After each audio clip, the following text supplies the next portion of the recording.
Hello and welcome to the Gifted Ed Podcast. I'm your host, Meghan McCarthy. We're grateful for the opportunity to share this space with you today as we talk about the complexities of giftedness. Today we welcome Darrell Maskell to discuss how he approaches the writing process with his students. So I've often thought about a writing assessment, and how false that is. We do a 35-minute writing assessment to evaluate kids' writing, and that is the opposite of real-world writing, isn't it? Darrell has taught 3rd, 4th, and 5th grade students for 27 years in both the UK and United States. If you and I were asked to write an essay for Time magazine about what it's like to parent a gifted child, we wouldn't write it in 45 minutes and mail it to the Time editor. We would talk to the lady down the road, talk to educators, let 50 people read it, get lots of feedback, wouldn't we? And kids are just, I've always felt kids are little versions of us. He began his career as an electrical engineer before moving into education at the age of 28. He started his career in London as a public school teacher and has since worked in 3 different private schools for gifted children. In 2007, he earned the Positive Promotions Midwest Teacher of the Year and the Sam's Club Teacher of the Year. Welcome to the Gifted Ed Podcast, Darrell. Thank you. So it's apparent that you have very strong teaching philosophy, especially when it comes to writing. I'd love to start our conversation today by having you kind of talk through your experiences in your teaching career that shaped or influenced your current approach to teaching writing in the classroom. Yes. When I started, it was very difficult to give the time needed to teach writing really well. Mm-hmm. So the kids would just come in and we would just do journal writing. That's what I was asked to do by my senior colleagues. And there was very little instruction. Sometimes, embarrassingly, the children would just hand in their writing and it would never even be read. Okay. So, Yeah. So when I moved into private gifted education, I realized that some of the children seemed like they were better writers than I were. So they needed a different approach to teaching. It made me ask myself the question, what was real world writing? I didn't really have the answer to that.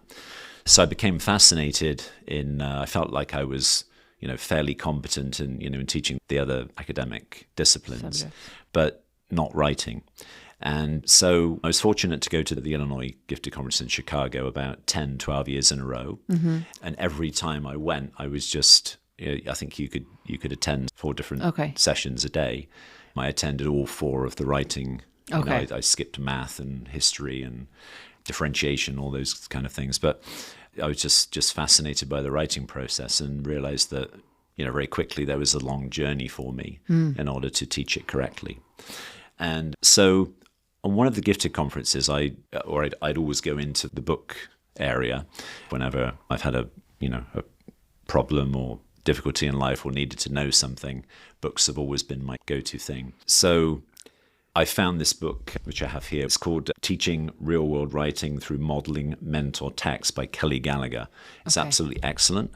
And it just made me realize how, what was missing in my teaching instruction. So he basically suggests, I think he's been a teacher in California. He's probably up to about his 40th year now. He's written a couple of really good books about reading as well. What I liked about him was that he would use models of not only his own writing, but also of other children's work as well, in both a positive and a negative about what to do and what not to do. What not to do, yeah. So that really got me going on my journey of becoming a better teacher of writing. Okay. And it seems like when you have different settings too, right? The school calendar or schedule, if you will, in UK versus here. And then also moving to the gifted student mind too, right? So you had a little bit more time on your side within an independent school that other schools might not allow, which is a blessing. But then also the gifted profile to really explore writing and explore different processes that really kind of pushed you to ways of maximizing that time in that space. Yes, absolutely.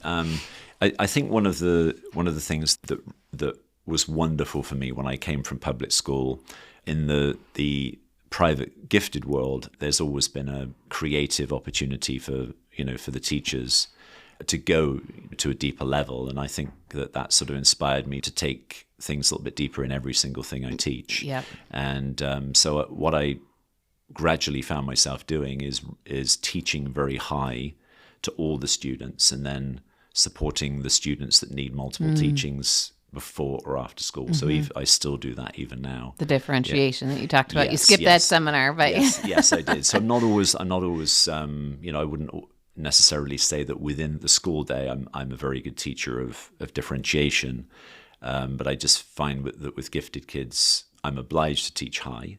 Yep. So I end up working a lot every single morning from 7:30 to 8:30 with students who need the multiple teachings in grammar, reading, math, etc. And then I do after school sessions with them as well. Yep. Usually in writing, so that they can achieve their high levels of perfectionism and take their time. But I also wouldn't discredit the exposure of the high as part of differentiation, because I think sometimes that's missed too. Right, it is. And yes, absolutely. And that's something that the power of that. Yeah, that's something that I'm very, very sensitive about is, because if we're in a school for gifted learners, and that's our mission statement, as the 3 schools I've been in have, the mission statements have been very impressive.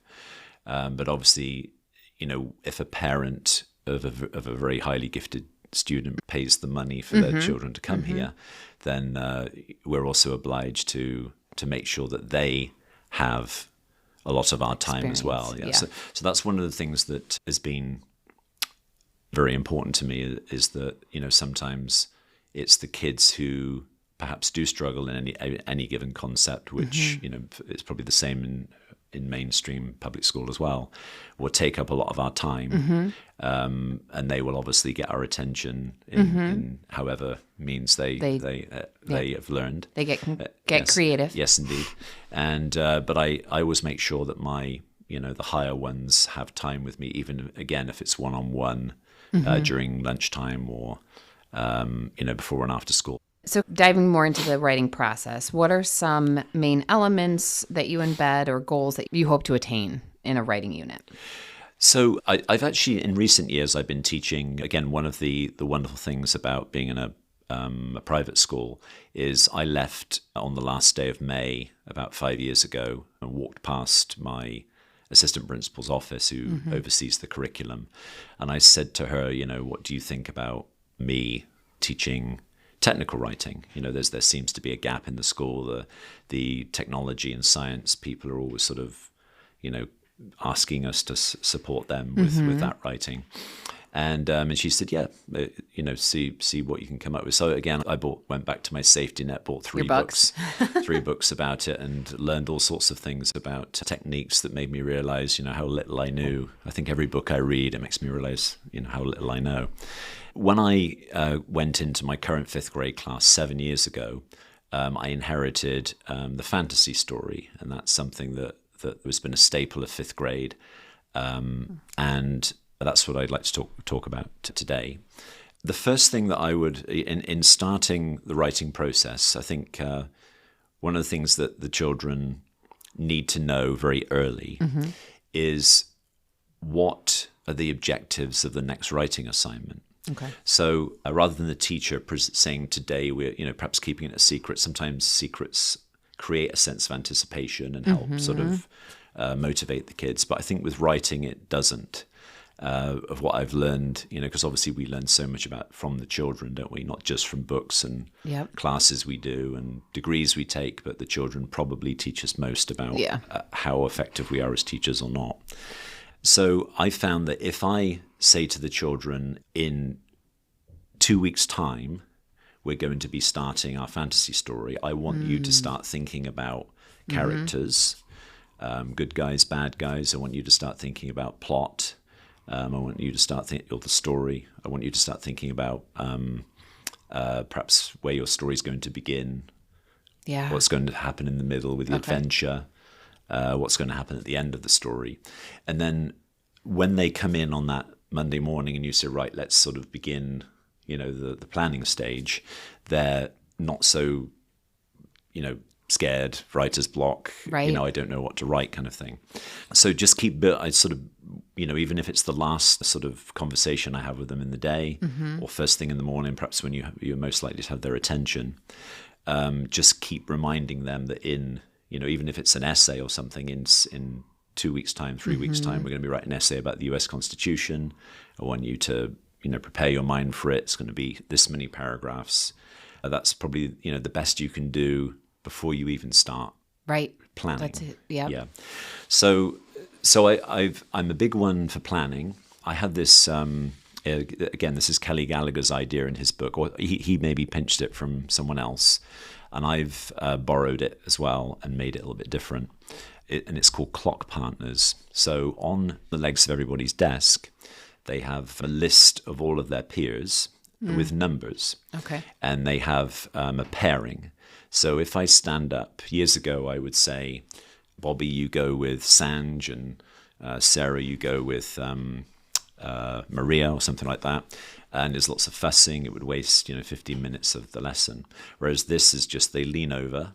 I say, right, everybody go with your number sixes. They lean over, look at the numbers on the legs of their desk, and they all get excited about who they're going to be with. If there's an odd number of students, it's done in pairs. If there's an odd number of students, then one of them goes with me. Okay. And sometimes beforehand in the morning, I can manipulate that, because if one student's struggling with their planning, then I can say, oh, he's number 7. Everybody go with their number 7s. And then they come with, they're never quite so happy to come with me.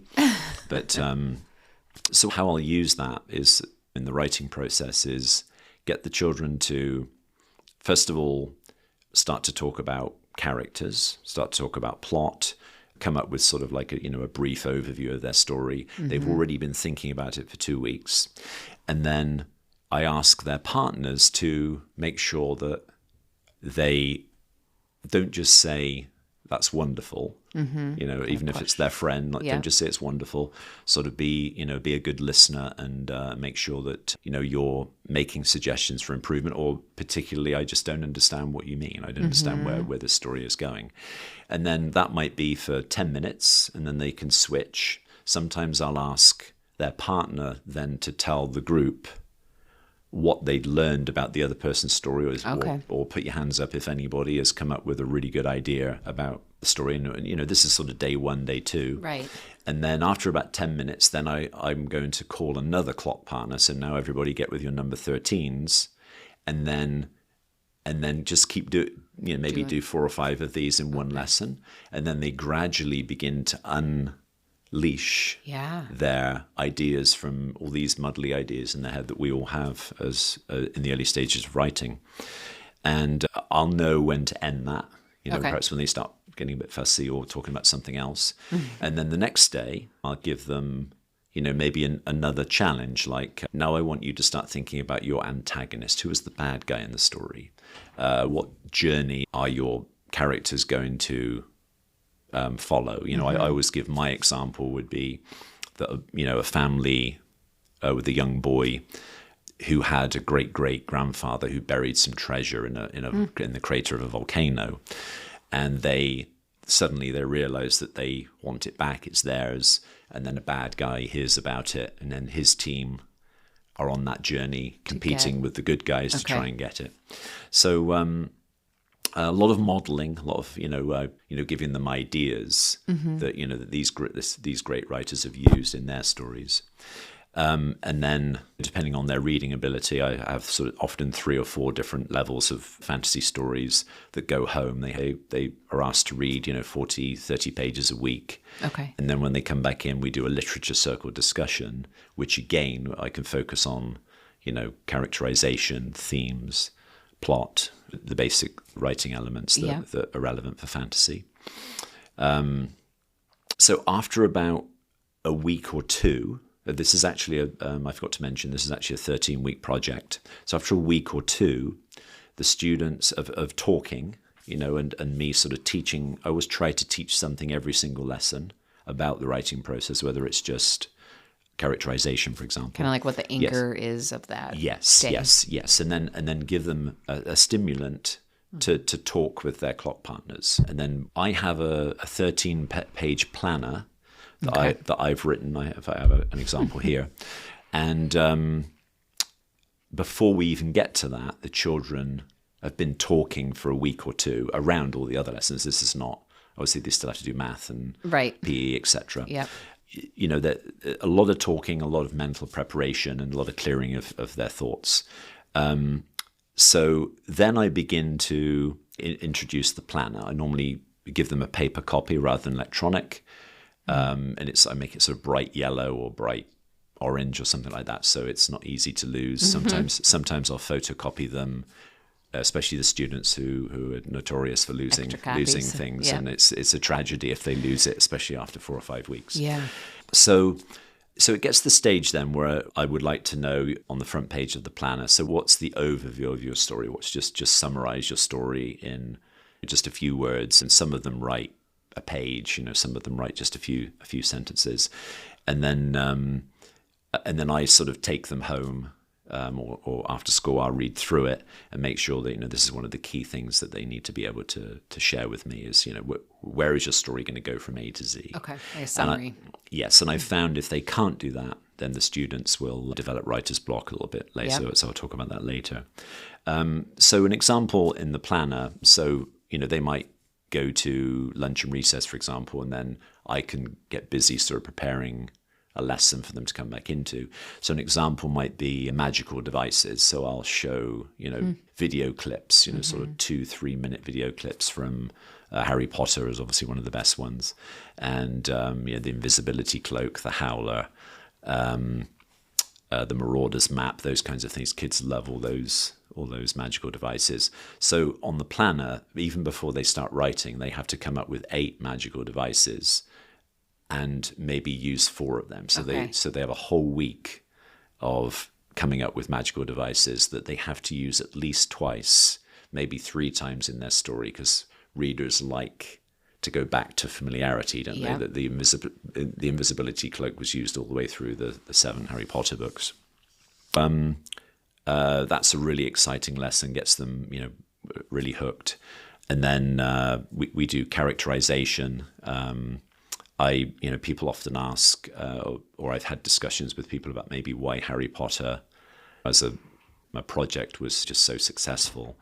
And I really believe that it is the characters that are so appealing to people, because there's a Ron in all of us that's messy. Yep. There's a Harry in all of us that's a bit shy and, finding his way in life and doesn't really know who he is.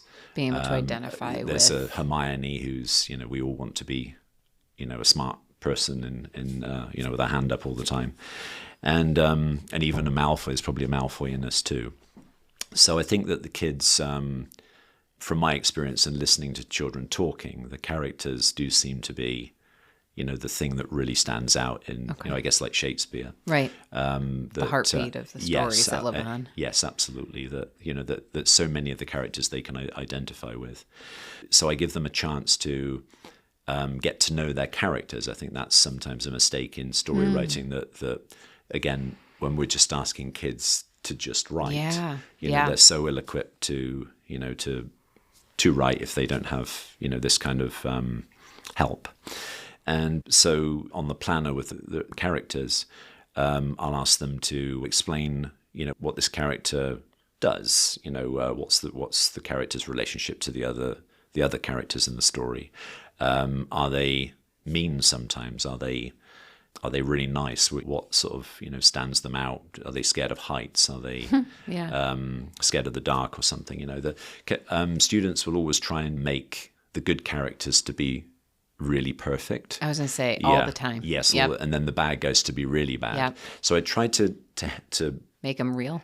Yeah, absolutely. Good point. So I try to encourage them to go somewhere in between, because you can have really bad guys in life, can't you, that just do amazing things. Right. Like, things aren't binary. Yeah, absolutely. Yeah. So, try not to make your main characters too perfect.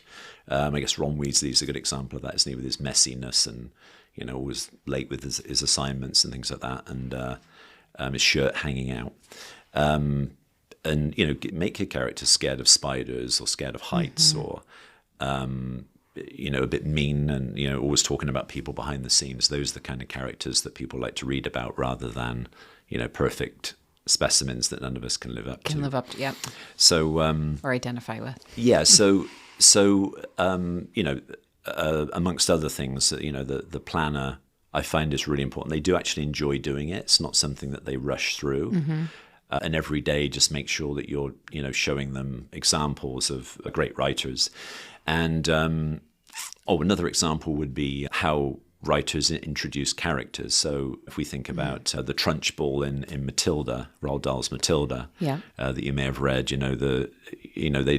writers nearly always mention the eyes. Apparently, those that have been to writing school always get told to describe the character's eyes in a story. So I give them about 10 different examples from Roald Dahl and J.K. Rowling and The Lion, the Witch, and the Wardrobe, how characters have been introduced, and then they grab those ideas and make them their own.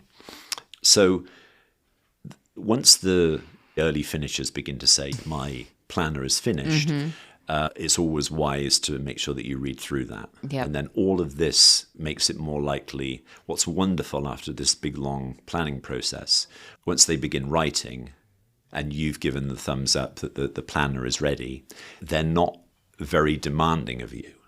Right. Which is wonderful. It's because obviously we know children panic and when they don't know how to do things. And if you've got a whole class, perhaps where our teaching hasn't been very effective, I've certainly had those moments. And but if you prepare well, prepare well, their heads are down. They just want to do it. They want to stay after school. They want to do it at home on weekends and things. And then you're kind of free to move around and assist the ones that really do need help. And I've had students who, again, going back to the clock partners, they'll read out their planners to their now we're getting into maybe half an hour sessions with their clock partners, or even reading it out to the whole class or me. And I remember a really nice moment where one girl during the COVID year was telling me after school about how the grandmother in the story gave a locket to her favorite granddaughter that she didn't really like the other children in the family, which created fair bit of tension. And then that locket sort of unlocked the fantasy world, and the whole story sort of took place from there. And then the grandmother came alive again. So, so another student was sat listening to this, and she said, "I realize that my plan is just not good enough. Can I go home this weekend and rewrite the whole thing?" I said, "Well, as long as you're not intruding in your family life, or and you get some rest or whatever, and which is obviously sometimes the problems with our gifted kids, isn't it?" And anyway, she said, "I promise." And on Monday, she came in with a completely different planner. I gave her one and a new one, and then that sort of what was wonderful about it is she learned from the other student that hers wasn't quite up to her standard. What it could be. What it could be. And so once the plan is finished, then the students often go very quiet for quite a few weeks. They're just working, and I walk around and, and obviously with the Google Doc situation or any other form of media that the kids use, it's so wonderful for the teachers now to have access. So when they open up a document, I always ask them to label it, share it with me right away, and then I can constantly go in and just keep checking on things. So once they start writing, I don't sort of just leave it for example, 5, 6, 7, 8 weeks and let them just write. Sometimes the kids have written 20 pages, and then I remember again during the COVID year, one of the boys wrote about one of his characters in a plane, and the plane ran out of fuel and crashed. And I said to him, Sebastian, this could be, a plane crash is a very dramatic moment. And you've written one sentence to tell the reader, that there's only, about this plane crash. So what I did is at home, I wrote a whole page about the plane crash, about the dials and on the plane and the fuel running out and the sounds that it was making. And then the sort of the crashing at the end of it, and the character survived. And again, it was wonderful just looking at the faces of the children, as they were, sort of experiencing that with you, mesmerized, by the drama. And then there was another example where a girl a couple of years ago wrote about that her characters walk through the woods. So in one sentence, they started on one side of the forest, and I said, "Goodness me, what an opportunity for, ogres and Development. pixies and goblins and bad guys and whatever else character my experience in the forest. So I wrote, and I highlight it on, I have one of those Promethean televisions where the kids can come up and interact with it. And Okay. so I color code the writing. I use a lot of color coding actually, where I keep their original font in black and then I put mine in blue or red. And then after I've written it, they can have it. Okay. So I just write a little section for them, and then if they like it, they can have it. They normally tweak it because they don't like the idea of it being mine. Yep. Ownership. Yeah, so that's an example of sort of as it goes. And one thing that is very interesting about writing in general, not necessarily just fantasy writing, but I always seem to get, in public school, my writing projects are nearly always, 4 weeks. Right. 4 weeks, Yeah. 10 weeks, etc. Yeah, And there always seems to be a boy on the, sort of 2 or 3 days into school, and I've given them the writing assignment. They start drafting things out. I get sort of a quarter of a page, and every single year it happens. It's quite interesting how humans are. Yeah. Yeah, and the boy will say, "I'm done," and I say, "Oh, what does that mean?" Well, I'm done. And I say, so is it ready for J.K. Rowling to read? Is it ready for the president to read? And they'll say, well, no. And I say, well, why? And they'll say, well, because it's not very good. So I say, well, okay, how do we make it good? And then that starts the journey, and everybody sort of gets used to that. Way of making sure that draft one is a good draft one, Yeah. ready for draft two, and the process of reviewing and editing. So we just talked through a very extensive writing process. I'm a social worker, right? So I didn't say that in the very beginning. So how I'm viewing this is all I'm seeing is the amount of executive functioning skills that you're hitting on, whether you know it or not, whether it's intentional or not, that are just phenomenal. And I'm trying to think in my head of how to recreate that in different settings, in different subjects, in different ways. But like you talked about, for 2 weeks, I think you give the students that heads up of, we're going to start this, 2 weeks from now. And yes, I think there's power in the element of surprise, like you said, and that might work with a topic that maybe doesn't take as much brainstorming, where it's more the anticipation that you're building and eagerness to start. But I think with our gifted brains that we're working with, some need that time to internalize and think through what they want to write about, what they could write about. And so when you do get to the, I forgot what you called it, when you match peers up together, The clock partners. Clock partners. Yes, yeah. The socialization piece that's also required there, because you have to be vulnerable with ideas. And if it's the first time and you're a perfectionist, right? If it's the first time you're saying it out loud, the weight that those carry could be immense for the student when they've already kind of worked it through their brain, or they've worked it with a safe friend at recess and like, what about this? What about that? You've already taken out and eliminated so many of those blocks that just come when you present an idea and then say, okay, discuss. Some kids will love that. And some kids, that's kind of the juice that they need. And other students you've lost because you didn't give them that wait time, if you will. Yes. And just the socialization piece too, I feel like is huge and sometimes lost with writing. Yes, yeah, and I think that one of the things that I've always tried to do in my teaching without realizing it is also to be vulnerable as a writer myself, and to show them in the planning process, to encourage them to come forward and be the risk taking, and right? To be risk takers, because as we know with our gifted children, they're very sensitive, right? Obviously, parents have very high expectations of them. We do, society does in general, doesn't it? And they want to be. Their expectations of themselves is usually the highest. The highest, isn't it? They want to be the best. And so I try and model failure with them. When I get my math problems incorrect, I'll, not fall apart and get hard on myself. I just say, oh, yes, I did make a mistake there with my number fact. And, I have way too many zeros on the end. I need to go back and check that again and make it okay. Yeah. Yeah. And so I try and model that as much as I can. And one thing that does work really well, I would really recommend this. I don't know if anybody's tried it out there, that for any piece of writing I do, I give them an example of previous students' work. I normally pick, I build up a folder full of children's work in any given assignment. Okay. And often they can see the level of the bar. And then on the other end of that, sometimes I've written, if I think about all of my students that I've taught in the past that have struggled with writing, and not just gifted, but in mainstream as well, I write a bad piece of writing. Okay. And then I put it up on the board, and then I tell them that this was written by a student from my old school. Okay. So it gives them permission to be a bit more brutal. Yeah. And they are. And they don't hold back. No, they absolutely rip it to pieces. Okay. And then to do that reverse psychology bit at the end, I'll just say, but ours are not going to be like this. So here's an example of one that was written in our school, maybe last year, the year before.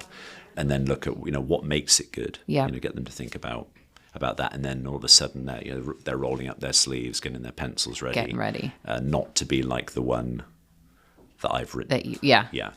And I think the other piece that is hard sometimes with writing is the visualization piece. Some kids have block because they don't know where they're going. They can't even see where they're going. They don't. So the fact that the summary, the overview is due to you in the very beginning, they kind of have a safety because they know where it's going. They've seen examples before. They've seen whether it's the excerpts that sometimes you write in their Google Doc, yes, or previous students' work, having an idea of what your expectations are and what it could look like. Yes, the ability to visualize that is absolutely huge for some. And sort of exactly that. If I go back to the planner that I mentioned earlier, I give an example because I always choose Harry Potter because obviously I'm a fan, but obviously the kids are too. So in the planning stage, to highlight your point, let's say for example, chapter 8 of Harry Potter might be the Sorting Hat. Okay. I give the children examples. So in the planner they would put, Chapter 8 is going to be about the sorting hat, and then I give a summary of the sorting hat process and how the houses were picked, and then they can see how their planner has to be. So in a sense of writer's block, before they even start writing, they sometimes they battle with me on this, that they're ready. I can see sometimes that the story doesn't go from A to Z, but once it does, they get the thumbs up from me. They're really striving towards that, and then. As I said, for 5 weeks, they're completely quiet, with their heads down, doing it on that journey. I think another piece that this process does or highlights is they almost seem motivated to see their characters through. There's a social, the justice piece to it, where like they need these characters to get in this life, in this world, and see it through. And it almost sounds like they've befriended. Whether they're the quote unquote good people, the bad people, we've made them human. We've given them qualities on both sides. They've almost befriended them. It almost seems like. Yes, absolutely. I've spoken to some authors over the years, some American authors, British authors, and just asked many of them how they go about their writing. And obviously going back to the Kelly Gallagher book, the Real World Writing, they all said to me they would put Post-its all over their wall, big sheets of paper with names and characters and.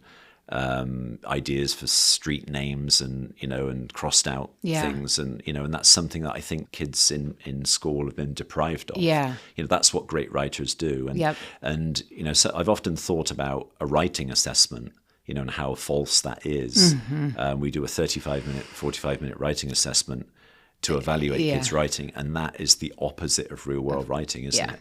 And I've often said to people that if you and I were asked to write an essay for Time magazine about what it's like to parent a gifted child, we wouldn't write it in 45 minutes and mail it to the Time editor.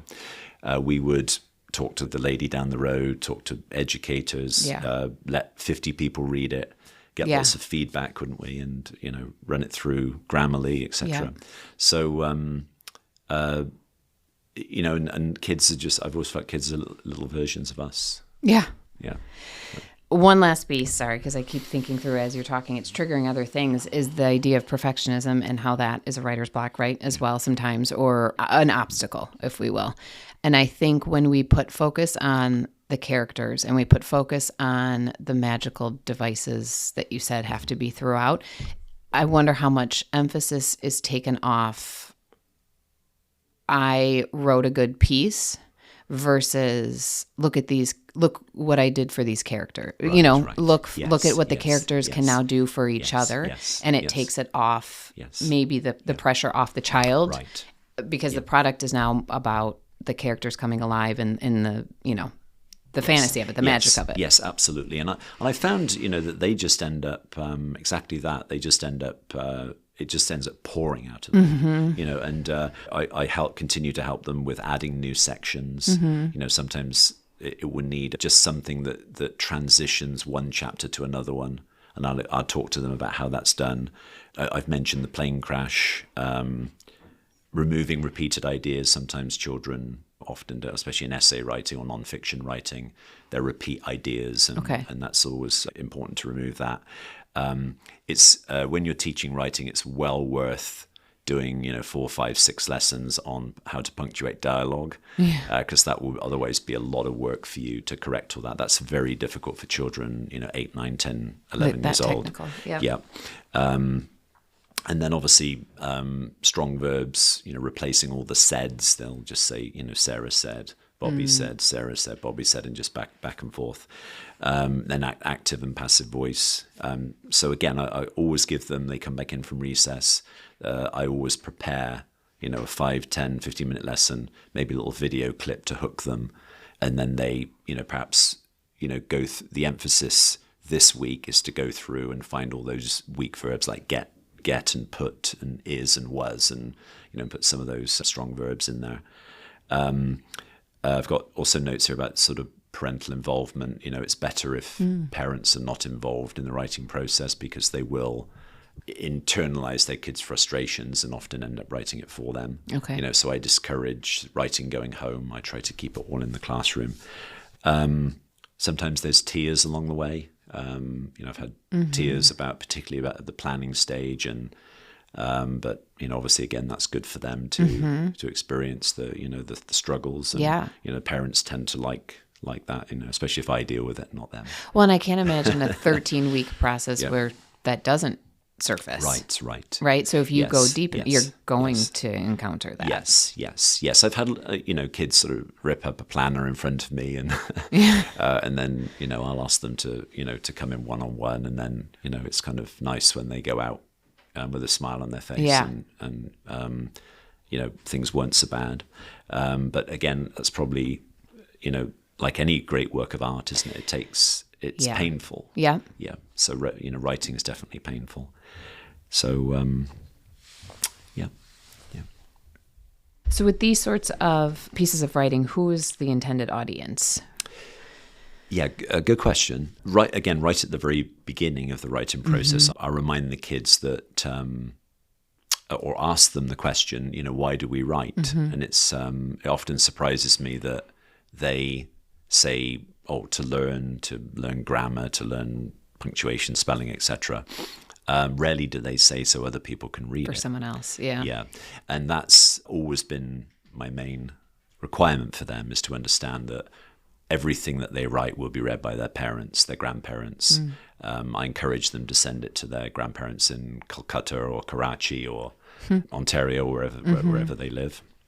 And obviously, via email or the class blogs, I encourage the parents to always read them, give them feedback. And sometimes it's wonderful when the parents will say, "Wow, did you really write this?" Or "It's amazing," and the parents will reward them for it.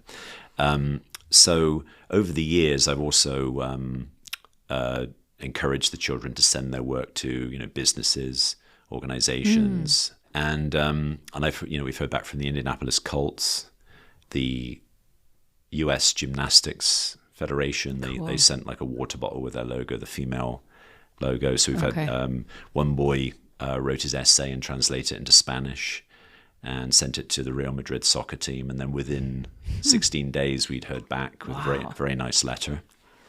I've also heard from 2 presidents. So one boy years ago wrote about the Iranian nuclear weapons. This is a 10-year-old, wrote about his family was Jewish and he disagreed with Barack Obama's policy towards the Iranian nuclear weapons program. And and he asked me to read it in class. I don't normally like to read the writing in class, and the other students were working, so I read it. And he saw my eyebrows go up in the air, and I said, "Well, David, this is amazing. Should we send it to the president?" And then they all wanted to send them to the president. Okay. So I helped him draft his letter, and then in the summer, his mum texted me and said Barack Obama had wrote a letter back to him that she didn't understand, and my interpretation of it was that, David, you're wrong. We are doing a good job of squashing the Iranian nuclear weapons program. And then the other one was a student wrote about homelessness and sent it to President Trump during his first term in office, and then wrote a letter back to the student. So I always say to the kids that if the President of the United States can read it, then anyone can. Yeah. And then so what do you have to do to make sure that I said, as readers, we're all very critical of each other. So you guys as peers are critical. When I make a mistake up here, you're very hard on me. So when people read, if there's a mistake in a book that we buy, we feel slightly cheated, don't we? Because it's, we've paid money for it, and there's a spelling error or a period missing or something. So so the key is to really develop a sense of patience and persistence, to keep going, keep reviewing and editing, so that the final product is the best they can make it, and so that it's ready even for someone like the President of the United States. And I think that then helps define what does done mean, right? Because we can't approach every assignment as though the president is going to read it, indeed. Right? If it's a 2 to 3 short sentence answer for science, that's one thing. Yes. So in terms of like the prioritization skills of that, of what